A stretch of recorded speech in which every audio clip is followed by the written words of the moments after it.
That lead who went silent on you, they didn't reject you. That's not actually a no. The deal's not dead at all. You just stopped talking and you walked away from money that was sitting there. Think about the last time that someone went quiet on you. You know the feeling, right? You get the red receipt, there's no reply, you're overthinking, and you know exactly what your gut wanted to do.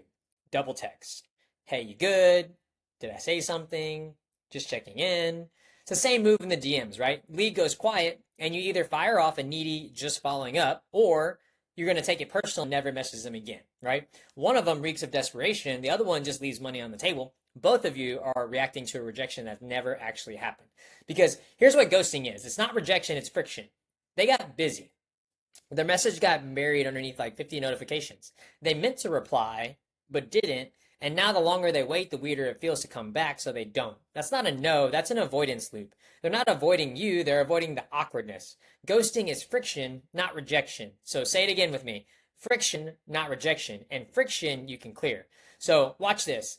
Let's say we're talking to Maya. Maya goes silent, right? 6 days, there's nothing. The needy move in this case is, hey Maya, just circling back. That message is basically dead on arrival. Instead, I'm going to say something like, hey Maya, was just thinking about the launch of your business. This might help. Sending her a 3-minute video. No reply needed. There's no ask, there's no guilt, and then just something that I'm basically that's useful tied to her goal, right? 20 minutes later, I'm going to get a message from Maya that's like, oh my gosh, I thank you. I needed this. Sorry I went quiet, I got slammed, right? 6 days of silence gone out of nowhere in one message. Maya was never rejecting me. She was just busy, and I didn't pressure her to come back. I gave her a reason to come back. And that's the whole game, right? If I just send a message like just checking in, that's just me giving up with some extra steps, right? Every follow up either gives something or takes something from the person that we're talking to. And if we give, we can knock as many times as we want, and that doesn't feel pushy. If you take, then one text is basically too many, right? And the math is really brutal. About 15% of sales close on the first touch. 75% come from touches 2 through 4, the ones you're not sending. And over half of all conversations die before the second message, almost always because no one followed up. The deals are there, you're just not sending the messages that win them. I'm not a coach, so I'm not going to tell you to stay positive. I'm a consultant, so I'm going to hand you the exact 5-touch ladder, copy paste, the value drop, the re-anchor, the new angle, the soft out that pulls more replies than anything else I send, and the voice note trick that reopens dead chats 2 to 3 times more than text ever will. Because the deal isn't dead. You just stop talking. By the end of this video, you're never ever going to let a ghost cost you a sale ever again. So grab a pen and let's get into it. So the title of this presentation is going to be How to Follow Up When a Lead Ghosts, the Value First System. Okay. And here's the hard truth about everything as we set this presentation up, right? The money isn't in the close, it's in the follow-up you never sent, right? And I know this is a kind of an interesting statement, but what I want to give with context here is that, because obviously whenever we're chatting with people and we're doing these conversational sales and we're doing things in the DMs and everything like that, right? We do make money from the close, of course, right? But a large percentage of the people that you're going to talk to are not going to be closed on that first interaction, right? And we should assume they wouldn't be closed on the first interaction. So it's going to be on those times when we follow up with people, just to kind of stick with them, that we're able to squeeze out more sales from all of the things that we're doing on social, okay? So you already know this feeling, okay?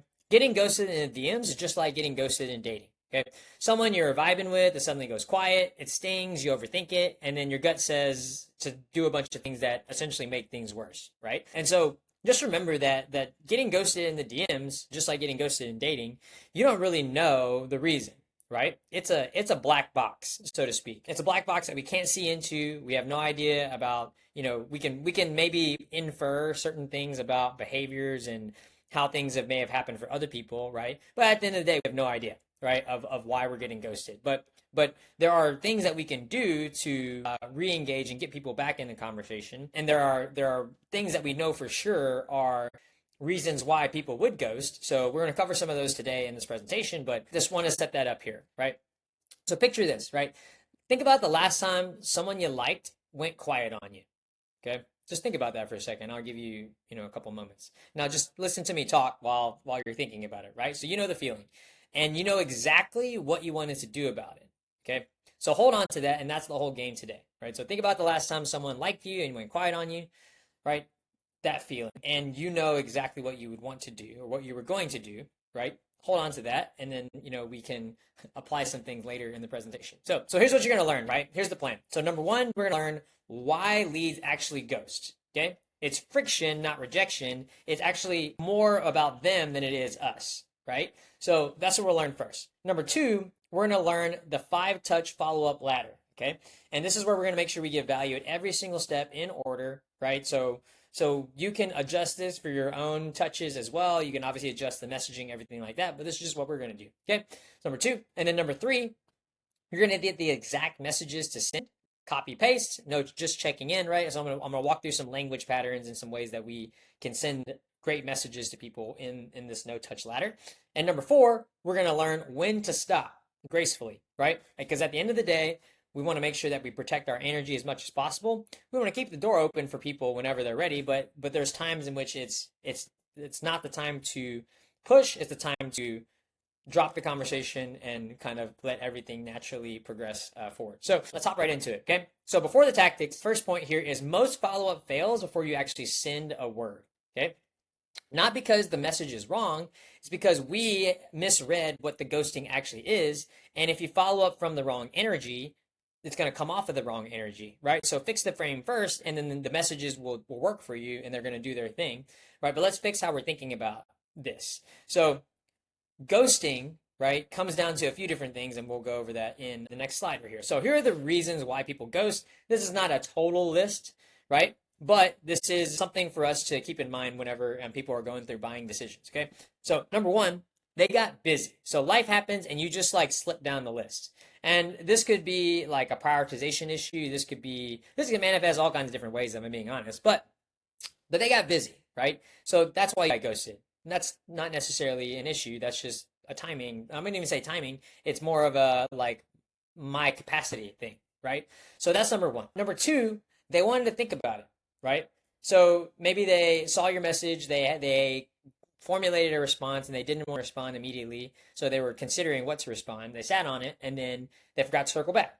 Happens all the time. I'm guilty of that. They might be comparing options, right? So maybe this person is sharing, they have had, a few conversations with a few different businesses already. And so they're comparing your pricing versus their pricing and stuff like that, right? So that could be a reason. Your message got buried along with the 50 other notifications landed on top, right? So that's different than they got busy. Them not seeing it is different than they got busy and chose not to see it or chose not to respond. But anyway, it's another reason, right? The money timing's off. So maybe you're having a conversation with them and then they basically want it, but they know they can't move on it yet, so they just ghost, right? And another one is like replying got awkward. So the longer they waited, the harder it feels to re-engage the conversation. And maybe it's been a few days since they talked to you, right? And so re-engaging the conversation after like a week or 2 weeks time is kind of strange, right? So then maybe they might be just waiting for an opportunity for us to re-engage before they re-engage. Okay. Now, again, this is not an exhaustive list at all, but this is kind of a framework we can think about to help us with dealing with ghosting, right? And a lot of it, like I said, has nothing to do with you, has more to do with them, as you'll see here from this list. Okay. So here's the pattern, right? Notice what's not on this list. Okay. There's 100 reasons why people are quiet, and the list will pretty much never end, right? But almost none of them are I hate you or a flat no, right? And so that one realization should really change how you follow up, okay? Because none of these people flat out said, or none of the people have flat out said I hate you or a flat out no. So in those cases, right, that means that we can follow up and we should. So let's talk about it. So first, let's understand it, okay? Ghosting is friction, not rejection, okay? They got busy, notifications got buried, they wanted to think. The longer they wait, the more awkward the reply feels, so they keep not replying. That's an avoidance loop, not a no, okay? So the mindset I want you to approach this with, right, is value, not guilt, okay? So if I follow up with them with a message and I say, hey, just checking in, it does not really add anything. If anything, it's pressure disguised as politeness, giving up with extra steps, okay? So just checking in, that's the message, right? Now, a better way to do it would be like give them something. So, give them a tip or a resource or a relevant thought or something that happened in the community or program, something that's going to like benefit them, right? And that's going to get you a better response than, something like a generic just checking in, right? Cool. So here's the system. So number one, we have the value drop. Number two, we've got the re-anchor the gap. Number three, the new angle. 4, soft out. 5, drop a book or drop a lead magnet or resource. Okay. let's go through. So number one, the value drop. So this is touch number one. This could be the first follow-up you do with someone, right? And let's read it out right here, right? So, hey, name, was just thinking about your goal of, getting to $10,000 a month, and this might help. And then you send them a quick tip or resource, maybe a freebie or something like that, right? No ask, no pressure. You just gave something useful tied to their goal, easy to reply to, impossible to resent, right? And you'll notice that by me sending them this message, I am following up with them, so my message ends up at the top of their inbox and everything like that, right? But what it doesn't state is it doesn't state what I would call bloodthirstiness. So it doesn't show that I like really need the sale or I want them to move forward or whatever, right? It shows that I'm genuinely caring about their situation and how we could possibly help them. And that thoughtfulness projected into this with the lead magnet is going to get a more favorable reply than if I were just to be like, hey, are you ready to get started? Right? One only cares about the sale. The other one cares about the relationship that we're building with the client or with the lead, right? So that's the first one. Okay. Touch number two, we're going to re-anchor the gap. Okay. So this is like, a second follow-up. Okay. So in this case, right, the only reason we want to follow up with these people and this number of times specifically, right, is because they are very far in the conversation with us. Ideally, when we're going through this follow-up system, these people have seen an offer. Okay. If they've seen an offer, we want to stick to those people because you've just done all that work to have a conversation with them, qualify them, get them through the training video. You took a lot of steps to get them to the point in which they're right here. So we want to make sure that we follow up with these people so that way we get the most juice for our squeeze, so to speak, right? So re-anchoring the gap. So what are you sending? By the way, you mentioned that you wanted to get to 10K per month or, their dream. Is that still the goal or have your priorities shifted? And this is a really good question because it re-anchors them to their own why. The question is easy to answer. And then it surfaces whether like their seriousness level, right? Some people, they are, hotter buyers, right? So they're ready to move. And then maybe they saw the offer and then cooled off, or maybe there's something in there that resonated with them a little different. And so then now they are, contemplating different things, right? Either way, the purpose of this question is to understand their priorities and make sure it is a priority and it is something that's on top of mind for them, right? Because if it's not, then there's not any reason for us to keep moving the conversation forward, right? At the end of the day, we want to be helpful to people, we want to make sure that we're there if they need help, but if they're not ready and able and willing to receive the help, then that kind of all goes out the window, right? So that's touch number two. Touch number three, hit a new angle, okay? So what I mean by hit a new angle on this case is just go around it a different way, right? So you could maybe relate to some other things in the program. Maybe you could try to spot another pain point of theirs, right? So the message I have right here is like different thought. A lot of people stuck on getting the 10K per month online. Fine, X obstacle is the real blocker. Does that sound familiar? I would put like also find, because there's a good case that we were talking to this person and we've already uncovered a problem or an obstacle, right? So we probably want to refer to that here. So it'd be like, hey, different thought. A lot of people that are on their journey to get into $10,000 a month online find that, like having the right business partner can be also a great blocker to moving, fast. Does that sound familiar to you? Right? So very important here with this on this side. And you notice with these, we're prompting a reply, but it's not necessarily a sale, right? Prompting a reply, not necessarily a sale. Very important. Touch number four, the soft out. Okay. So we'll read something like this. Totally get it. If the timing's not right, you want me to circle back down the road, or should I close this out for now? Okay. And this is basically the takeaway, right? So essentially here we are offering to walk away. We're basically saying, hey, look, like, is this something? The question right before that was like, is this something that's serious for you? Is it a timing thing, or like how serious is this for you? And now this one is more like, hey, look, no pressure. Like I will walk if we need to, right? But I just want to make sure that it's something that you are genuinely interested in. That's basically kind of the idea here, right? So totally get if the timing's not right. Want me to circle back down the road, or should I close this out for now? Yeah, and then this message is going to get a lot of replies, right? And it might be close it out for now. Or it might be circle back down the road, right? But people are going to respond to this one because there's no pressure to respond, okay? And touch number five, this is kind of like the last final reach. It's called drop a book / final reach. And the book can be swapped out with lead magnet or training video or whatever you like to give, right? But essentially what we want to do, the final step in the conversation and follow up before we, stop really touching the lead, is essentially we give them another freebie, right? So in a lot of client accounts that we work on, we have a book or like an ebook or lead magnet of some kind that we can drop. So we would say something like, hey, either way, I made this freebie that breaks down exactly. We talk about a little more detail. I hope you get some value out of it. Enjoy the conversation. Looking forward to speaking to you more in the future, right? What we do with that is, again, we're doing a takeaway by just kind of giving the asset and walking away. You're going to find that a lot of people respond to these last two touches because psychologically, if I'm doing a takeaway, like on touch number 4, then people are going to want the thing that I want. And then touch number 5 is me giving value and then also not being so outcome focused about making a sale for every single person that this is also going to get replies. Okay. So when to send them, what's important. So we want to space all these touches out. Okay. So here's a general idea of when you can do it. You can bring in the days a little bit, right? I would say the most you want to wait between each message is 24 hours. There's going to be some scenarios where you may want to wait 24 to 48, right? But here's the flow, right? So day 1, 2, while it's still warm, touch number 1. Number 2, day 4 to 5, touch number 2, right? Day number 3, touch 3, day number 8, touch number 4, day number 12, and touch number 5 is day like 18 to 20. And then we want to let them go, right?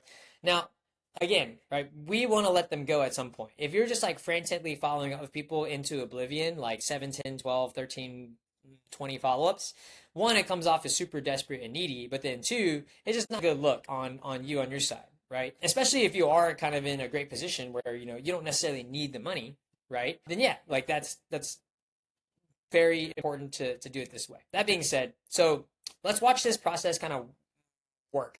Right? So reopening a ghost. This is someone that's been silent for 6 days. So it's like, hey, Maya, thinking about your launch. This might help. And dropping a video, no reply needed.